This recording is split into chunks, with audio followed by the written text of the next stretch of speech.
First, you have some time to look at questions 1 to 6.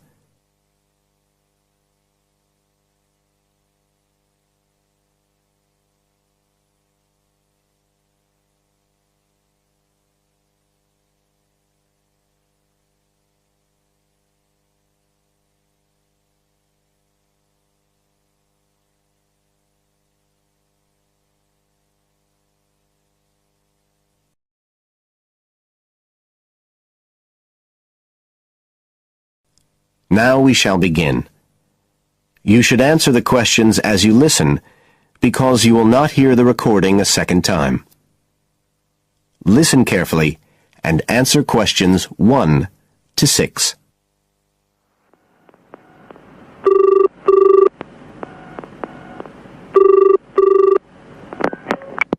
Environmental Health Department, Paul speaking. Oh, hello. I wanted to report a vehicle that's been left parked near where I live. I think it's been abandoned. I wondered if the council could arrange to get it towed away. Have I got through to the right department? Yes, you have. If I could just take a few details. Your name, please? Mrs. Shefford. Thank you. It's not my vehicle, though. I just thought someone ought to report it. No, that's fine. What I need to do is take some details first, then we can decide what to do about the problem. Oh, I see. So the next thing I need to know is your address. Right, it's 41 Lower Green Street. Yes? Borrowdale. And the postcode's WH4 5JP. Fine. And if I could just ask for a telephone number. It's 01778 552387. I'm out quite a lot, but you can just leave a message on the answer phone if you need to. Or I could give you my mobile number. That's all right, don't worry. Now, could you tell me a little more about this vehicle? You say it's been abandoned. Well, it certainly looks like it. Can you give me an idea of where it is? Yes, it's near the main road that goes through Borrowdale. Is that the A69? Yes, that's right. Now, there's a primary school just towards the end of the village, and then next to that, next to the children's playground, there's a field, and it's in there. Oh. I wonder how it got in there. Well, there's a gate to allow farm machinery in and out. I thought something ought to be done about it. The children from the school might start playing in the vehicle and lock themselves in or something. Yes, you are quite right to report it. And what type of vehicle are we talking about here? It's a van, actually. You know, the sort with just a couple of little windows at the back. Right. You don't happen to know the make and model, do you? Oh, yes. I went and had a look and got all the details. I thought you might need them. I'm surprised the school hasn't contacted you about it. Anyway, I wrote the details down. Right. It's a Catala, and the model's a Flyer 2000.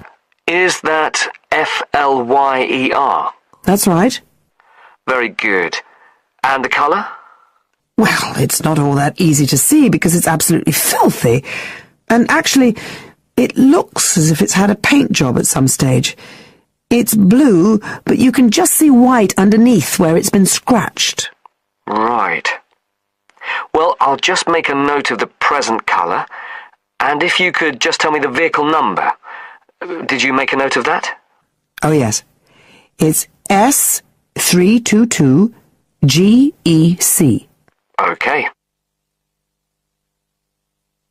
Before you hear the rest of the conversation, you have some time to look at questions 7 to 10.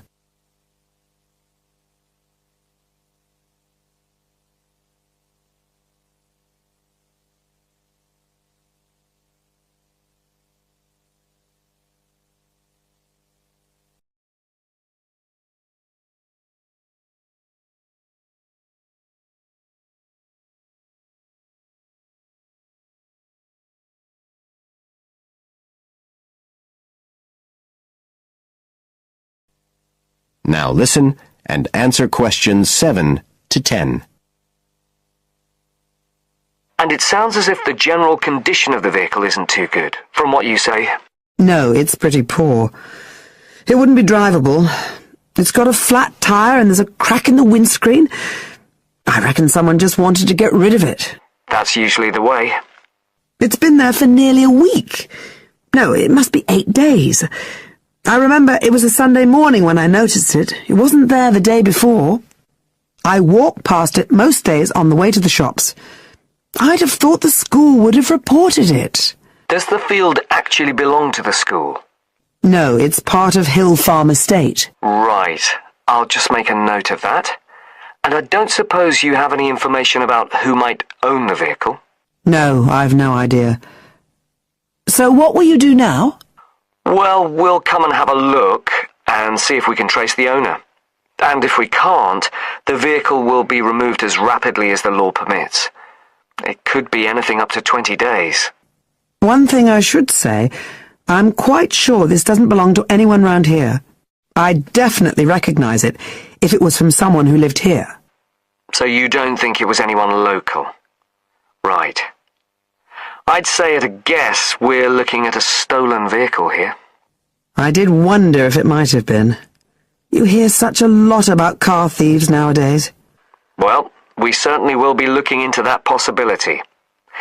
Anyway, thank you for contacting us, Mrs. Shefford, and we'll keep you informed of what happens. Right. Thank you very much. Goodbye. Goodbye.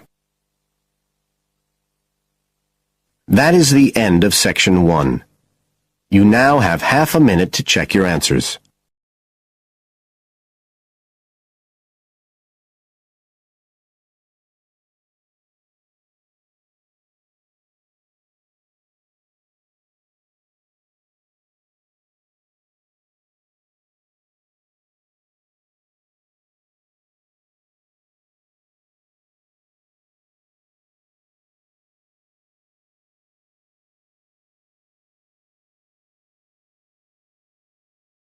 Now turns to Part 2.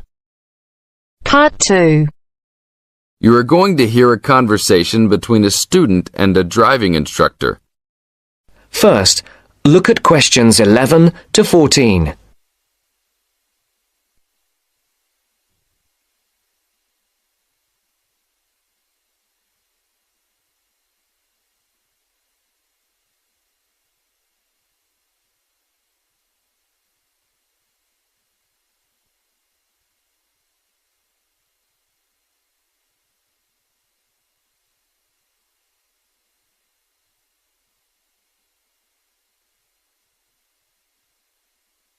Listen carefully.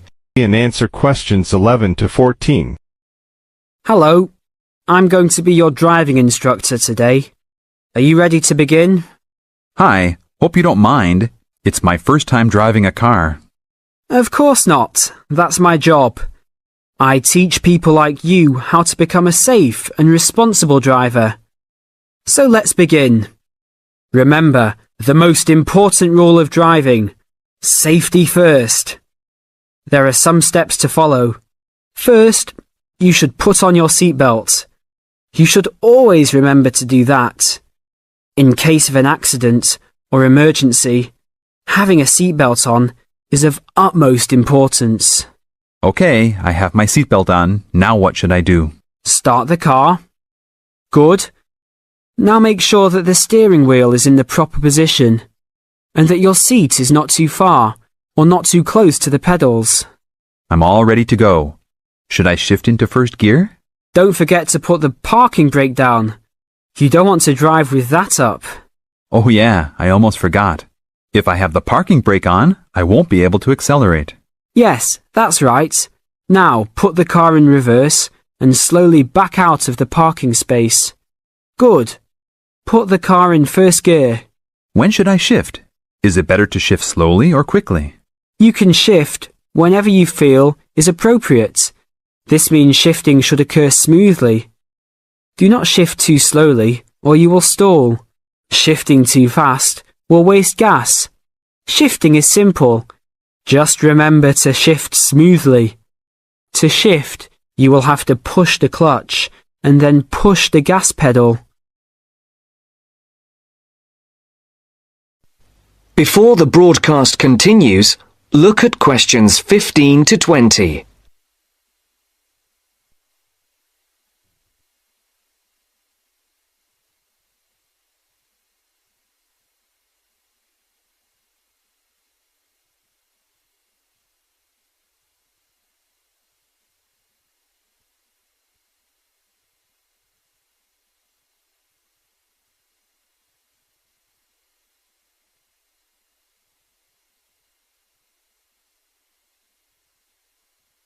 You will now listen to the second part of the talk. And answer questions 15 to 20.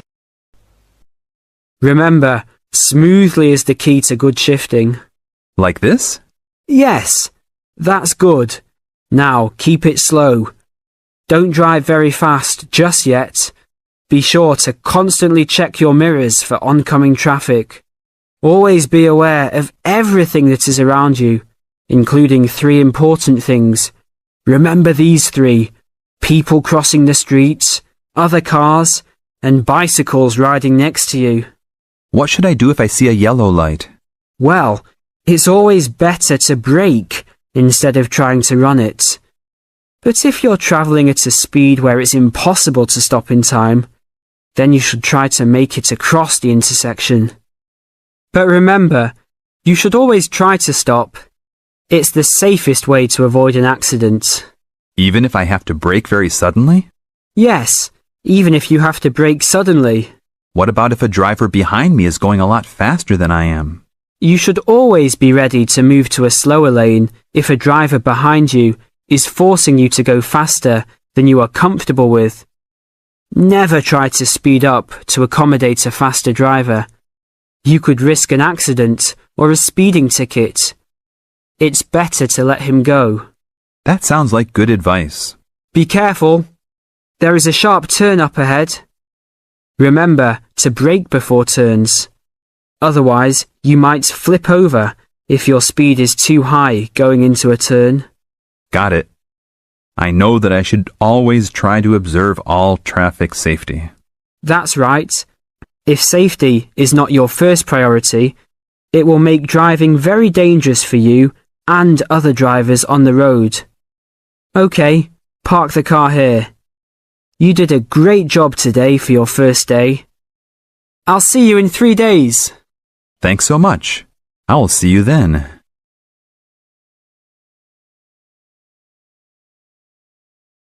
That is the end of part 2. You now have half a minute to check your answers.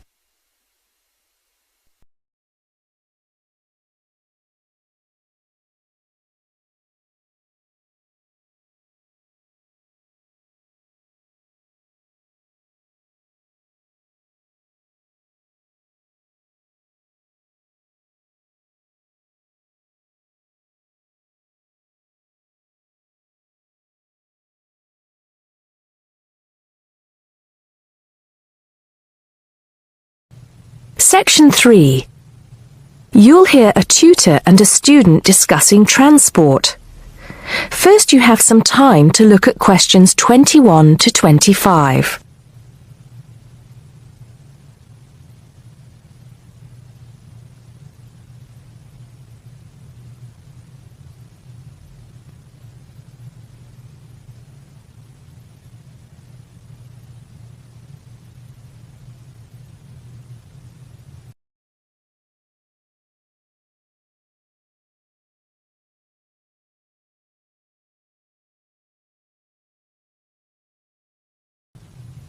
Now listen carefully and answer questions 21 to 25. Come in, John, come in. How's the paper going? Morning, Mr. Taylor. Pretty well, actually. Good, good. It's not all about bicycles, is it? I know you've got a thing about bicycles. Yes, but that's just... There are other ways to get around town, you know. Yes, I know. And I think I've researched pretty well all of them. Right then. So your paper's about urban transport in London, eh? Not just London, but that is going to be the focus. I've also looked at urban transport systems in cities around the world. Madrid, Beijing, Mexico City, Amsterdam, Paris, other countries too. You have been busy, haven't you? What's the purpose of your study? Well, 2 things really. I want to see if there are more efficient ways of organizing urban transport systems while cutting down on traffic congestion, and of course pollution, and to find ways of encouraging people to use public transport instead of their cars. Let's start with that then, with cars. I think you'll have a hard time thinking of ways to persuade people to swap their cars for a crowded bus or underground train. They're convenient, comfortable, faster, and sometimes they're a status symbol too. Okay, I agree that cars will probably always be the most popular means of transport, but there are ways to cut down the number of people who bring their cars into the city. It's a problem that affects every big city, and several methods have been tried. I know. As I've found to my cost. When I go into London, which I do 2 or 3 times a week, I have to pay £5 to get into the city centre. Has your research thrown up any more places where they do this? Oh, yes. Apart from London, there's Oslo, Stockholm, Singapore. Now, there, in Singapore, they've got it really organized. They've imposed a tax on all roads leading into the city center, and they have electronic sensors that identify each car, and then debit a credit card belonging to the owner. Before you hear the rest of the conversation, you have some time to look at questions 26 to 30.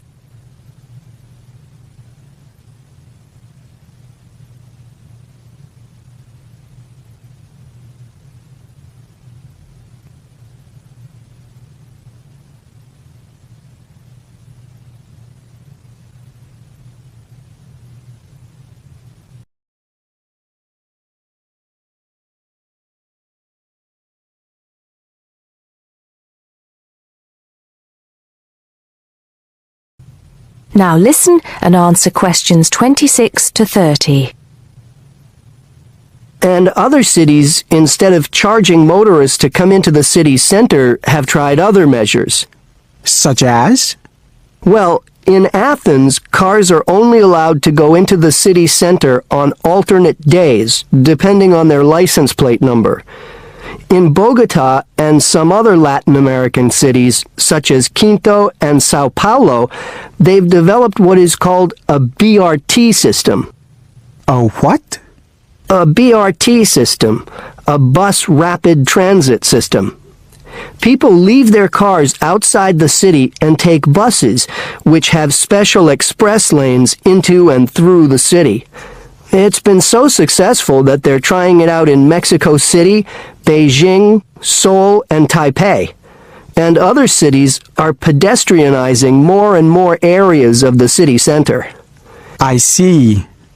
How have these measures affected traffic congestion and pollution levels? In most cases, it has led to a reduction in the number of cars entering the city center. Certainly in Singapore, where it's now much easier to move around the city and the air is much cleaner than most other cities in that part of the world. London too, I believe. I can give some facts and figures if you like. Please do. In the first year after the tax was introduced, the number of people using buses to get to the city center rose by 38%. Really? 38%? Incredible! Yes, and the number of cars entering central London dropped by about 18%. There's more. The number of people using bicycles and mopeds went up 17%. I knew we'd get to bicycles at some point. Well, yes. In the city, the bicycle has a lot going for it. You can avoid traffic jams, there are no parking problems, they don't pollute, they're cheap to run, and they don't cost very much. Oh, and here's another fact for you. You can fit 20 bicycles in the space needed to park one car. Well, I never. But I can't see it catching on. Besides, we seem to be getting off the point. Not at all. China, Japan, and Holland have all integrated bicycles into their urban transport systems. In Holland and Japan, they've got special parking areas for commuters who get to the station by bike. And Japan has even built multi-story parking facilities for bikes close to railway stations. Then look at America. In New York, delivery services use bicycles because they can deliver messages and small parcels far more quickly and at much lower cost than cars or vans. Even the police use bicycles. In fact, in about 80% of the towns in America where the population is around 500,000, the police regularly patrol on bicycles. And they have proved to be effective because they can reach the scene of an accident or crime faster and more quietly than officers in patrol cars, making a lot more arrests per officer. Well, you do know your bicycles, don't you? But I do need to hear more about the public transport system and what's to be done about that. And I'd like you to look a bit more into the economics of it, how much it will cost to improve the situation, and so on. Okay? Right. See you next Tuesday. Yes, next Tuesday. Bye, Mr. Taylor. That is the end of section 3. You now have half a minute to check your answers.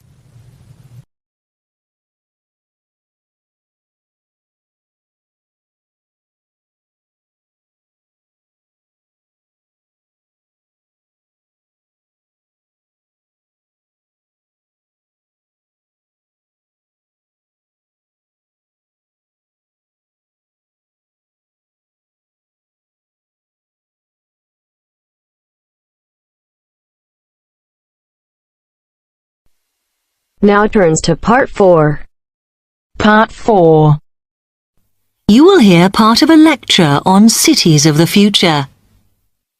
You now have 30 seconds to read questions 31 to 37.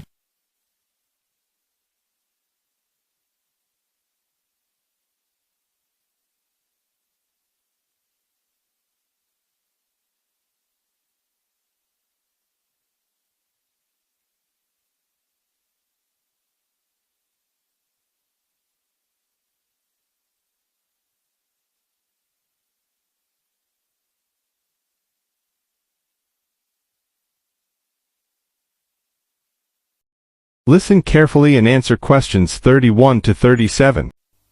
Okay, we've been looking at how societies will develop in the future and at the increase in the size of cities. So I want to talk to you today about the key considerations in these cities of the future. There are 3 key elements I want to look at, and these are the new features they will have, issues of size, and the main problems to be considered. First of all, individual transportation will be a big factor in these new megacities as public transport becomes unmanageable. There'll be a huge rise in the use of segways, which are personal transporters like motorized scooters. As a result, and partly also to reduce pollution, roads will be altered so that they are narrower and will take up less of a city's space than they do currently. Naturally, this is a major change to the infrastructure, and something that may hinder it is the huge amount of investment it will require. The next thing is, what is going to happen to the commercial areas? We do not want these to become even larger concrete jungles than they are at present, so we have to look at design. And current designs for city development include building gardens on the roofs of these buildings to make a more pleasant environment for workers. And you may think that these areas will expand to cope with increased commercial activity. In fact, the prediction is that they will cover 1/5 of the area that they do at present as we build upwards. The exception to this is shopping centres, which we predict will expand with more and more temperature-controlled malls. What may cause difficulties is that the superstores will be confined to the outer edges of the city, as they will be too big to fit into the new malls. Then, of course, there are the residential areas, and these will undergo their own changes. One particular development will be houses which are built from glass, as innovations in this material allow it to provide light without causing problems with temperature inside a building. The residential areas will not be allowed to expand without limit, as happens in some areas at present, and their size will be restricted to a population of 15,000. One issue, which has yet to be resolved, and I'm not sure it ever will be, is how we manage to house older residents. They will be increasing in numbers as time goes on. Finally, how will these cities live? We know we have limited energy sources, so what will we do? Well, something currently in development, which will be a feature, is that waste is going to become an energy source. For example, to provide gas in homes. Also, as new technology and systems are developed, we will find that energy plants will become smaller. Another energy source we could use, but one which raises issues of having enough space and too much noise, is wind farms. Because of the problems, I'm not convinced these will be the grand solution to our energy problems that we thought they were going to be. Now you have some time to look at questions 38 to 40.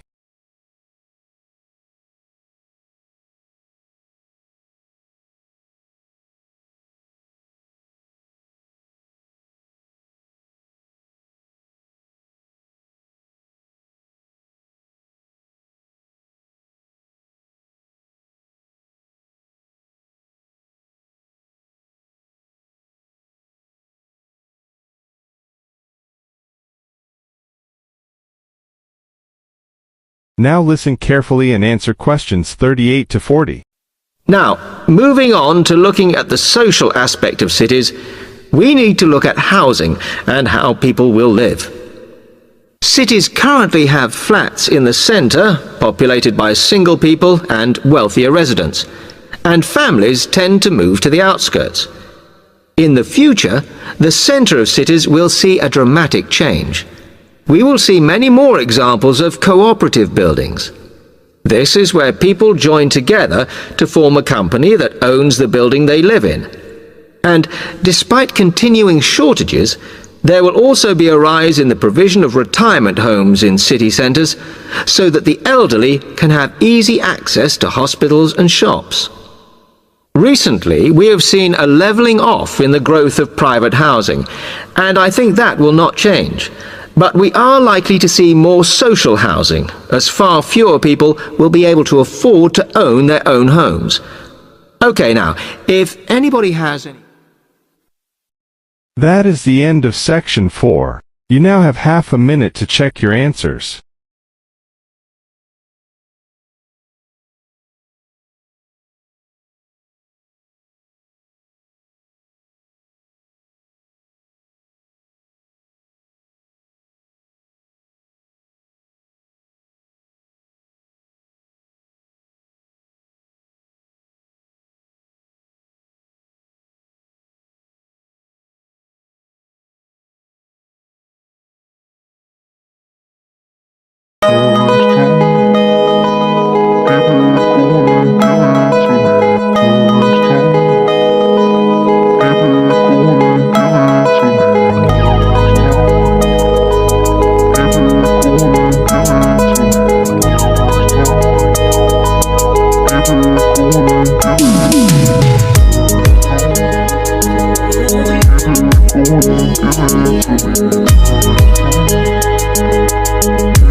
Give it to me.